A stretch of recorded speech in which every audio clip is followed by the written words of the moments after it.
Welcome back. Education appears to be of top priority for the Delta State Governor, as several schools are currently undergoing transformation, and the physically challenged pupils are not left out. Alder's Special School, one of them, is located in Warri, Delta State, and has been commissioned by the Governor, Dr. Emmanuel Adogon. At the commissioning, the Governor notes that though this category of people may be experiencing some challenges in the society, he will ensure they are not neglected. He has been very busy lately, but his very assignment for the Delta State Governor is unique. Alder's Special School in Warri, Delta State is not the everyday school that you find around. This is a physically challenged school on Skin Road in Warri. The Governor, accompanied by his commissioners, arrived here, and this is where the special kids welcome the special guests.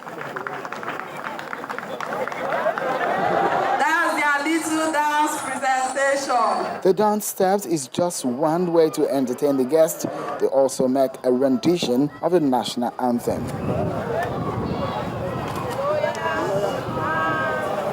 This is a new look of the school, and the kids cannot hold back their feelings about the transformation of the school. Their teachers help interpreting the sign languages.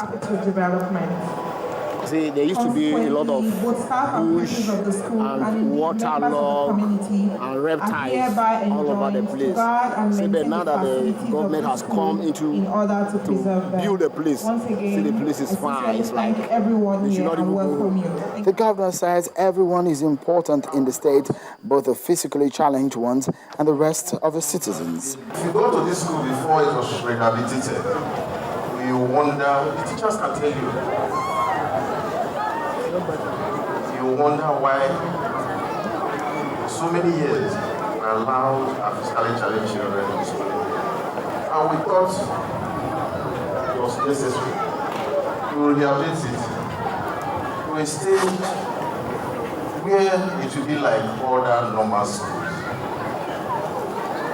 And we did that. It wasn't cheap doing this. A totally brand new building was put in place. The transformation of the school is not only on the outside, a look at the way the kids are being taught and the new look of the learning environment. There are not only rays of hope for these young ones, but a beam of light appears to have come on their path as they look ahead of the future. To formally commission this Alder's School in Warri for the use of our children to the glory of God. With these facilities, the opportunity must now be fully utilized for a brighter future.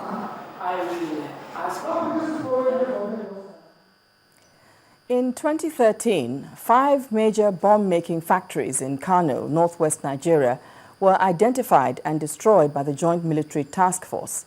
The JTF also says over 150 suspected Boko Haram members were killed, while several others, including the group's spokesman, Abubakar, were arrested during the same period. These activities, however, are yet to translate into peace and tranquility in northern Nigeria. Our big story tonight takes a look at the efforts of the JTF to win the battle. Instant noodles, tasty nutrition, good for you.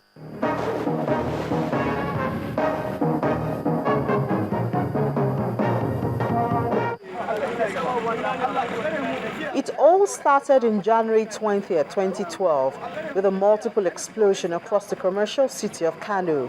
185 people were officially said to have been killed, a little more than that were counted by eyewitnesses and human rights activists. Since then, Kano was tagged a red zone, followed by individual rifle assault and a number of explosions within the city. JTF was then set up to restore order, but since the rules of engagement was not properly defined, many civilians were killed in the process of what is termed accidental discharge by the Joint Security Forces. About 144 rifles of different caliber were recovered, several hideouts and few bomb-making factories. The sight of this equipment was scary enough to put businesses on hold in the state. They are delaying development and destroying our image. They are making a mockery of the tenets of Islam. At the Army West African activities in Kano, the outgoing brigade commander, Major General Ilyasu Abba, but confesses that the commander suffered a number of casualties in the ongoing battle with insurgents. You will all recall what happened on 20th January 2012. Thank God you have all worked very hard, and with the cooperation of Kano State Government and all the good people of Kano, the Emirate Council, and all other law-abiding citizens that are residing in Kano, cooperated with us, assisted us in prayers in one way or the other, and the state government backed it up with logistics. And today, we are putting that behind us. Economic activities is now thriving high in Kano. This is due to the hard work of all of you. The Kano State Police Command has witnessed a relative low crime rate. This was achieved through the combined efforts of the police and other security agencies operating in the state, and the maximum cooperation exhibited by the public in passing timely reports and information. It's quite difficult to convincingly say there's peace anywhere in northern Nigeria as Boko Haram targets moves to helpless children. It was unfortunate that up to the 4-hour period or 5 hours of killings and massacre, there were no any security men around to contain the situation. Does our government really care? Can the government please show us that they care? Yes. Do something now. As the military offensive on Boko Haram insurgents continues, there are fears that the atmosphere in the north is tense, even as the 2015 general elections hots up.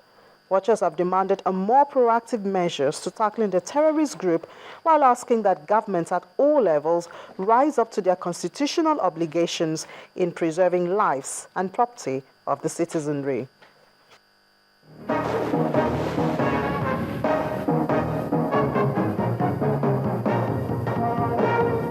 Indomie instant noodles. Tasty nutrition. Good for. Well, it's time now for business news, and here's Joke Rogers. First Bank, truly the first.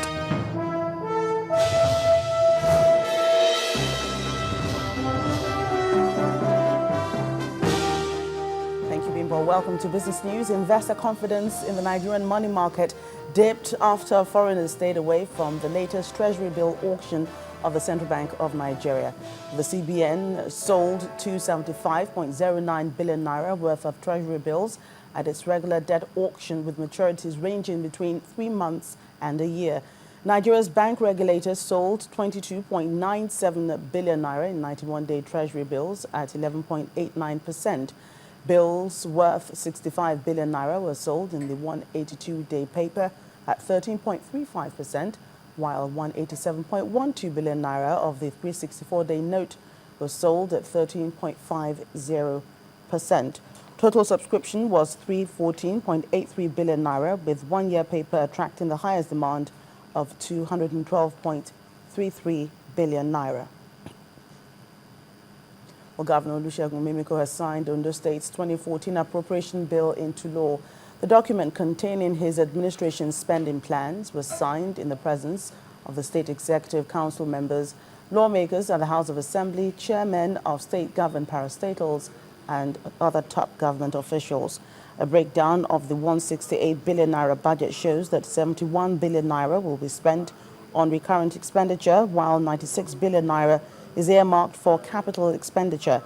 Governor Mimiko says a major part of the funds will be used to expand the economic base of the state through continuous development of infrastructure such as road networks, industrial power plants, and agriculture. Well, his counterpart in the Bayelsa State has also signed a 332.8 billion naira into law for the state's 2014 budget.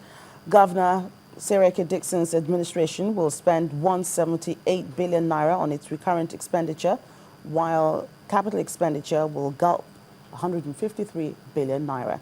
However, the governor lamented the decline in revenue from the federal allocation to the state and directed a reduction of recurrent approvals in governance.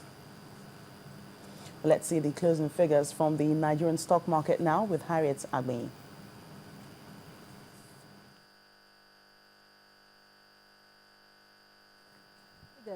Profit-taking continued at the Nigerian equities market, pushing the all-share index down below the 39,000 psychological line.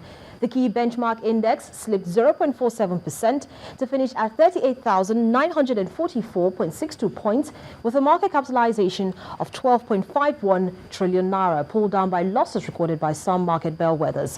When Nigerian breweries shed 2 naira 47 kobo from its share price, that's 1.66% off. Flour Mills of Nigeria was the highest price loser for the day, as investors stripped 5 naira 30 kobo of the equity. On the other hand, Forte Oil added almost 6 naira to its share price to lead Lafarge Wapco Cement, Guarantee Trust Bank, and 15 other price appreciators. Bank stocks were the most actively traded, and with over 47.13 million shares churned out, Zenith Bank topped the list of top trades for the day. And when the closing bell rang, 337.46 million shares have been exchanged by investors in over 4,000 deals with 3.51 billion naira. Well, those are the day's trading figures. I am Harriet Agbinyi.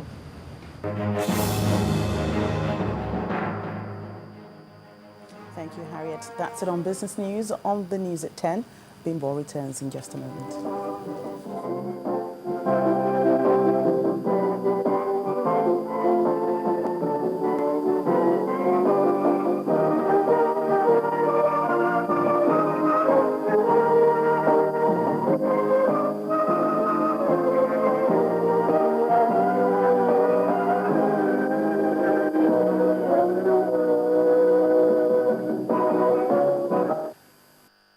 First Bank, truly the first. Still ahead on the news at 10, Super Eagles debutant Leon Balogun to undergo surgery after fracturing his foot in Nigeria's international friendly with Mexico. That's on Sports News. Do stay with us.